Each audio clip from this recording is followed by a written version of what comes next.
Hello, my name is Deanna Musgrave, and welcome to my channel, Art is the Healer. When I decided to make this channel, as well as the website, artisthehealer.com, it was in response to a desire I felt to talk about other aspects of my artwork. I have a website for my art, www.deannamusgrave.com, which focuses just on the art. There's many more layers to the work, and a lot of that involves alternative healing practices. So I'm a Reiki master. I also practice hypnosis for wellness, cognitive energy healing, and Akashic field therapy.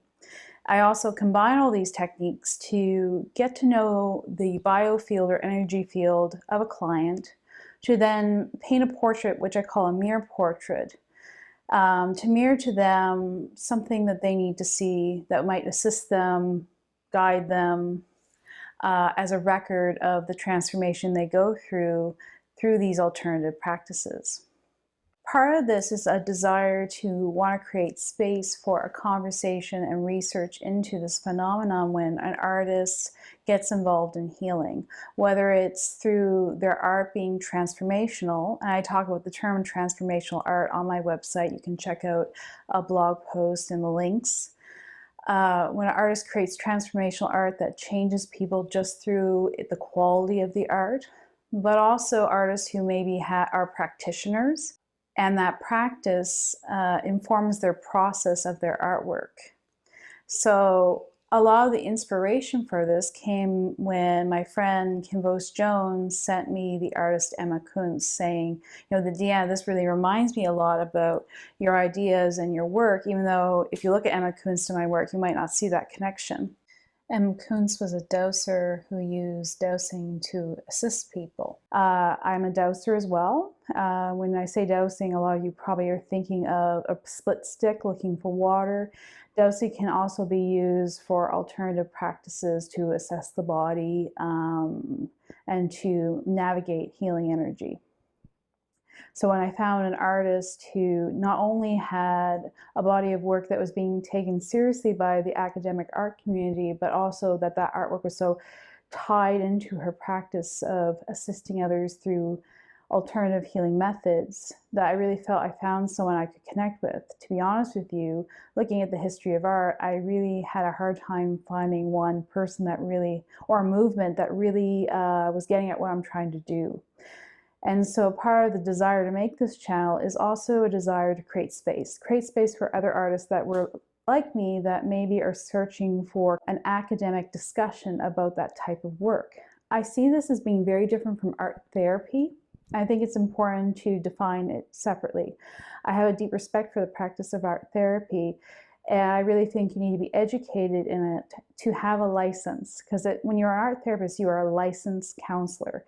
And if you're working as a practitioner or what I'm calling an artist healer, you need to be upfront that you're, and disclaimer, that you're not a medical doctor, psychiatrist, or licensed counselor.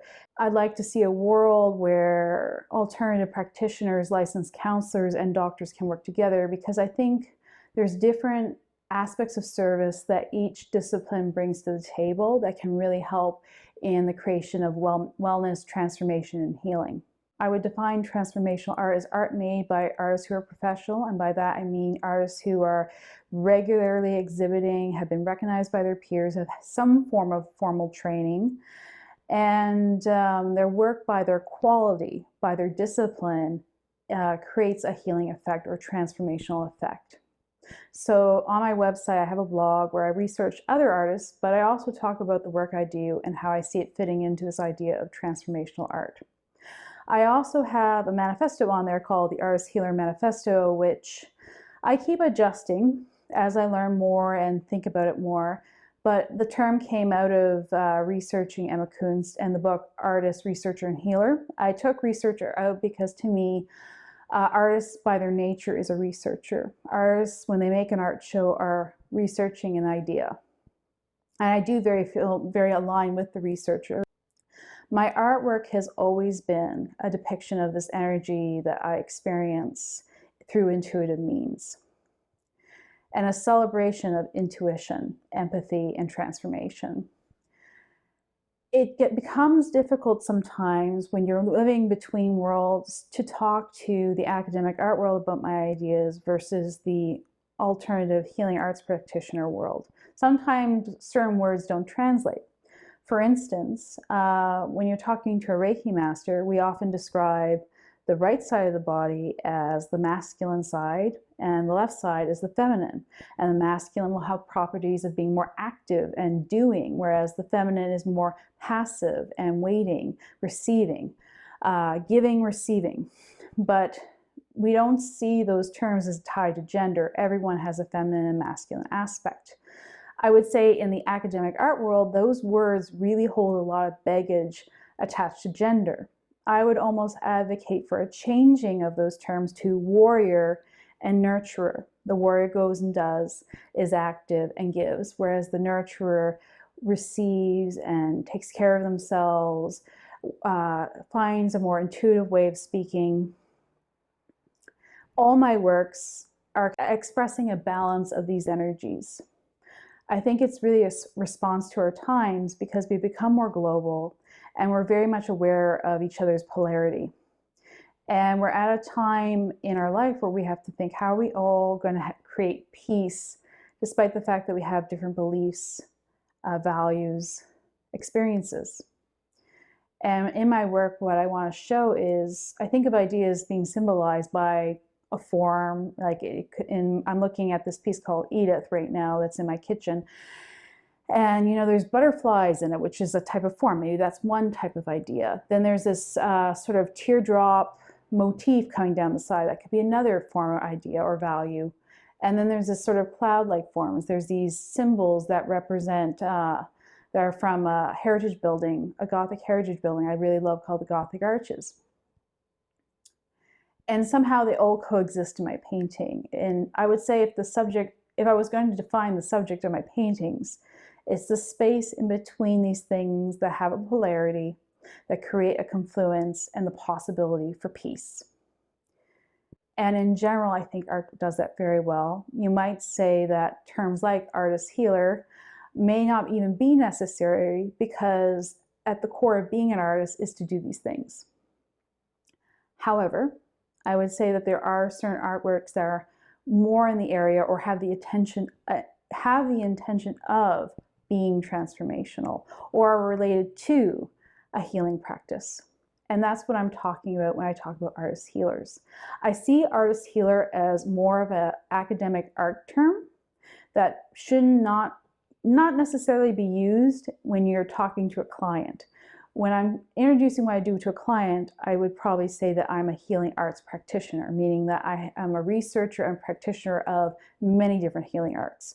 It's important to use the word practitioner to get at the idea that I'm practicing these different practices rather than being a licensed counselor. Maybe that will happen for me someday, but at this time of recording this video, I'm an artist, but I'm also a practitioner. And also a researcher. What you'll see on this channel is sometimes I will talk for 5 minutes about something I'm working on, how it connects to assisting the community or a person. Other times it will be more of a lecture about some research I've done into artist healers. Other times it might be an interview. In case I haven't already talked about the words, art is the healer, I really chose that title because I feel it's provocative. I feel like words have power to either expand our awareness or to limit us and create a narrow view. Healer is a word that has a lot of baggage. We often think of healer as someone who fixes our problems through a miracle. That's not how I see an artist healer or healers in general. To me, a healer is someone who holds up the mirror and shows the client how they themselves are their own healer. And in that sense, clients are always responsible for healing themselves. I think artwork does a really good job of being that mirror to help people see the powerful healing within themselves, the powerful wholeness they already have. Then there's the word art. Art, again, is a word that has many meanings. I mean, any healing practice is an art form, healing arts. But art, especially when I'm speaking about it, has to do with visual art or musical art or dramatic arts, dance. I think art is any sort of doing. So, in a sense, any sort of doing is a healer.